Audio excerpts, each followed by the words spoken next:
Welcome to the Unlock Your Block podcast, career empowerment with me, Robin Cartwright. Join me as I empower you to shine in your career, to up-level your life, and to go after your dreams. Let's talk. Hi, it's me, Robin Cartwright, and welcome to the Unlock Your Block podcast with me, Robin Cartwright. I really appreciate you being here. I am so excited today to talk to you about my favorite subject, communication. And I know it doesn't sound exciting, but it really is to me. I get really excited about communication. It's an important subject. It's one that we need in the workplace. It's essential. And I want to give you some tips and tricks along the way to help you with your communication, whether it be at home, whether it be at work, whether it be out with a friend, whether it be in an interview, whatever. I just want to make sure that you have these. So communication is a subject that I teach and train on a lot. It's something that I've used in my professional field of HR and career coaching a lot. And it's important if you want to grow your career, or even if you're just looking for a job to begin with, because the biggest key to communication and the number one thing that you need to know is it's all about, get this, folks, it's not talking. It's about listening. It's really about having good listening skills, being approachable, being able for others to talk to you. It's being able to hear with your ears and really listening to what they have to say. So here's a trick. I always take notes. I take a pen and a pad of paper and I write things down, because neurologically, if you write it down, it goes into your brain and then you absorb it. Most of the times when we're listening to somebody, especially if it's a subject that's difficult or something that we don't want to really listen to, maybe you're in a meeting and you're thinking of all the other meetings you have today, or you're talking to your spouse or husband or partner and they're talking about something else and you're thinking about the new towels that you want to go buy, whatever it be. I don't care who you are. Listen, write it down and listen, because when you do this, when you write something down, it goes into your brain, because you have to mentally hear the words and then write the words on a piece of paper, and then those words go into your brain. So it's a cognitive function, and you really do need to listen. Communication is really understanding what the other person says. So there's some other ways that you can listen. Watch their body language. Have you ever sat there and had a conversation with somebody and they're fidgeting or they're looking around, or maybe, they're just kind of looking at the floor, or when, your dog gets in trouble or your cat and they kind of look around and move their head because they're like, oops, I screwed up. Yeah. Look at the person. See what their nonverbal communication is. What kinds of things are they doing? Especially if you're trying to figure something out and you're having a sensitive conversation with somebody, you can usually find out, is the person uncomfortable with this conversation? Because they will let you know, they'll give you cues that it's not a good conversation and they're uncomfortable. Sometimes when people are nervous, they laugh. And or they crack a joke, and that's usually telling you that the conversation is sensitive. Or they could totally be bored, and so they're trying to be lighthearted and bring something different to the conversation. But you need to look at them. If they start looking around, they're fidgeting, they might be bored with what you're talking about. So then ask them, is this important to you?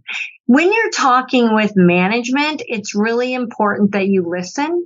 It's really important that you repeat back what you heard, because oftentimes what we hear is not what they're trying to tell us. Have you ever played that telephone game where you are whispering into somebody's ear something, and then by the time it gets all the way around the room to the 10th person, it's a totally different story. Everybody laughs. You think it's really funny.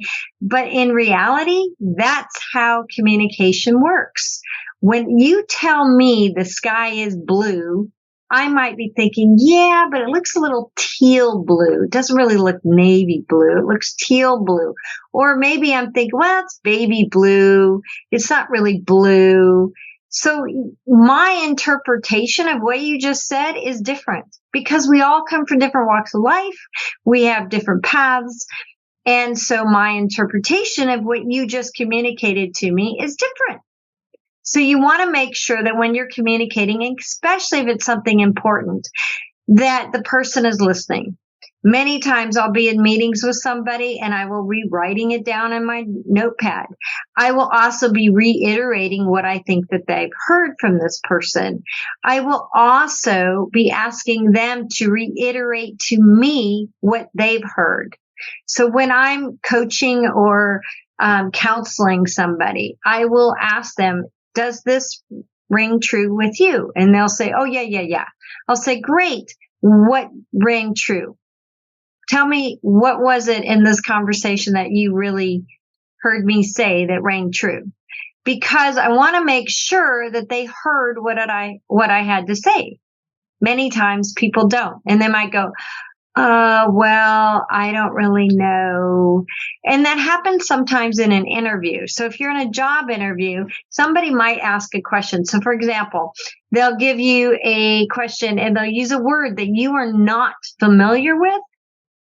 And you're sitting there like deer in the headlights. Oh my God, I don't know what the hell they just said. So it's okay to say, I'm not familiar with that word. Can you rephrase the question so that I can answer it properly? There's nothing wrong with that. Not everybody has incredible vocabulary and not everybody understands every word. Have you ever looked to see how big a dictionary is? It's huge. So it's okay if you don't know every word in the dictionary. So ask. When I don't understand something, I ask. Many times, especially with my spouse, or you can do with your partner or friends, I will repeat what it is I heard, or I will ask a question regarding it. So you want me to do X, Y, and Z because why? I want to understand why it is I'm having to go run down to the grocery store and pick up the milk or whatever it is I'm doing or they've asked me to do. So you just want to clarify. And that's important in communication because if we clarify our communication, then we understand. So let me go through these again. So we want to make sure that we listen. We want to listen not only for the words, but we want to listen to the non-verbal. What is the person doing when you're having the conversation? So that's really important. You want to make sure that you ask people to rephrase the question if you don't understand it. You also want to make sure that you do understand the question and that you reiterate what it is that you heard. And that's okay to do that. If you're in an interview, here's the trick. Many times when we're in interviews or if we're having to do a presentation, this happens a lot too. We get nervous and we think we have to say everything and we think we can't have a pause. Well, pauses are okay. It's okay to take a deep breath in, out when you're nervous. And you know why? Because one, it'll calm you down. So then it's easier to have the words come to you. And two, it'll slow the pace of things for you to be able to take a thought. There's been times in interviews where I have not known the answer to the question. And I've had to say, that's a great question, but I can't think of something right off the top of my head. So can I get back to that a little later in the interview? I have never heard anybody tell me, oh no, you got to answer it now. No. They'll say, yeah, sure, let's go ahead and we'll put that to later. That gives you time to think about it and make sure you jot that down on your notepad so that you go back to it. And you might find yourself that somewhere in the conversation, you answer the question because it'll come up. But when we're nervous, it's really hard to come up with answers. It's hard to think of examples. So I always ask people before they go to interviews just to have examples to things, especially on their resume, to really know their resume well so that they can talk about issues or things or experiences that they had in their career. So you want to make sure you do that. But if you get stuck, it is okay to say, hey, that's a really great question and I would love to answer it, but I can't think of anything at the moment. So can we go back to this a little later? Or I've even said, hey, I'm a little nervous right now. So coming up with thoughts and ideas and having examples for you, they're just not coming. Can we come back to that? So that's okay to do too. If you're in meetings with somebody, say you're in a meeting and you're having to do a presentation and you fumble on your words, take a deep breath. And I've even flat out admitted, hey, I'm not used to getting up here in front of everybody and I'm a little nervous, so bear with me. It's okay. We're all human. We don't expect perfection. I mean, come on. Everybody is available to make a mistake or two. Everybody fumbles on their words. There's nothing wrong with it. So don't beat yourself up. If you're in a meeting with your manager and you're having a conversation and your manager asks you a question and you don't really know how to phrase the answer right, take a moment to think about it. I don't just come up with answers immediately. Sometimes I have to sit there and think about the best way to come up with the words to say it in a proper way, especially in human resources, because you run a fine line and I can't just blurt everything out just exactly the way that I'm thinking, because one, the person might take it wrong. Two, it might come across unprofessional. And three, I really want to make sure I communicate it properly. So I take my time. So that's a huge trick you need to know. And communication all comes down to the proper way to communicate. If it's a sensitive subject, for example, we're talking about a promotion, we're talking about money, we're talking about a marital issue, we're talking about our finances. We don't want to do that over a cell phone. Come on, people. If it's sensitive, pick up the telephone. Do a video call so you can see how the person's reacting. The John Deere letters. Do you remember those letters where, Dear John, I'm no longer interested in you? Those are called Dear John letters, just for those of you who don't know. And those are not okay to do. It's taboo. Pick up a telephone and have that sensitive conversation. Schedule a video call and have that conversation. Or even get together with the person, schedule a meeting, meet for coffee, have it in person, folks.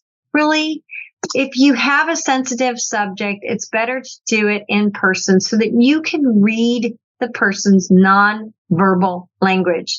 You can see what's going on. And I know some of these conversations are hard, and I get it. But it's better to have those in person. If you're running late to a meeting or you got a flat tire, sure, texting, that's great. If it's just a sentence or two and it's just real quick, you can text it. If you need to give an update to a project, you should do it over email, or you can go ahead and, do it in person. But many times I recommend, especially in the business world, to do it over email for CYA. And if you don't know what that is, cover your ass. Many times we're on projects, we need to be able to say where we're at with the project, what happened, the pluses, the minuses, and we need to make sure it's in writing. And why do you put it in writing? So that when your boss or whomever is checking on that project comes back and says, hey, you didn't tell me what's going on with that project. You can say, yeah, I did. On December 1st at 2:40 a.m. I told you. I was up late. I got it done. I sent it to you so that you have some documentation of it. Managers, when you're having a conversation with your employees that's sensitive, I cannot stress it enough. You need to listen and you need to write things down on a pad of paper so it goes into your head. And you need to have it in person.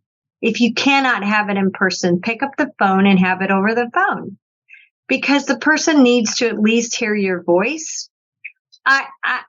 Folks, I'm telling you, when you text or you email, I can't tell if your voice is angry, if you're upset, if you're happy. I have no idea where you're at with this communication. And so I could take it wrong.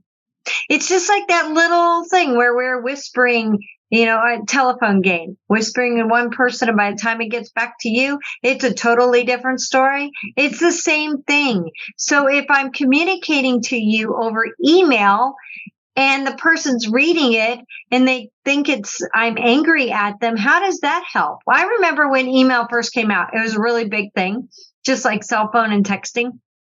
And we do it all the time because it was so much easier than having to walk down the hall and have that conversation with somebody.